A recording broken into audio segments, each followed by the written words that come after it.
There is another piece of how statistics fits into big data analytics that's quite important. This one's about the sample. Now, if you have a very simple population and you want to measure something, you can go out and count it. Easy. So let's say you have a population of 23, a class of 23, and you want to know what colour eyes the 23 people have. Well, that's easy. You go out and count them. You work out that 14 people have blue eyes, 6 have brown eyes, 3 have green eyes. Job done. Let's say your population is a lot more vast. How can you possibly count all the population based on a city or a country or an entire world? Well, you can't, and that's where sampling comes in. So the principle is you take a small subset, 10% of the population, and you sample it.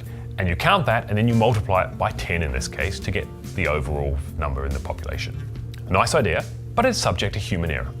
What if you've sampled the people that all happen to live in an area that have blue eyes? Well, then you say 100% of people have blue eyes, and you've got it vastly wrong.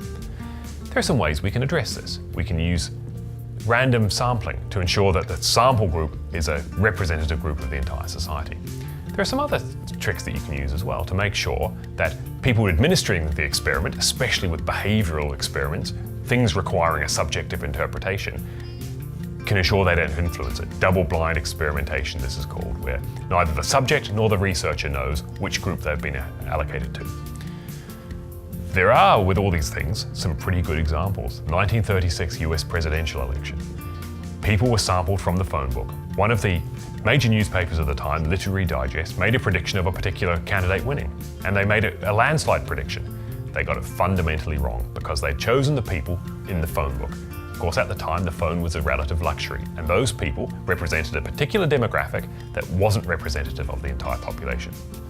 Fundamental error now. Of course, we can look back in hindsight and say they should have known better, but it was at the forefront of statistics at the time. So what does this have to do with big data, you might ask? Well, nowadays, less and less. We now have all the tools and techniques available to be able to count the population directly, rather than needing to rely on samples. Having said that, there are still plenty of examples of how societies use sample of population.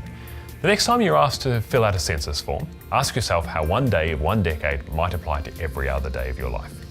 Until then, Lynx can help you with the big data tools to ensure that we're counting your entire population rather than relying on sample error.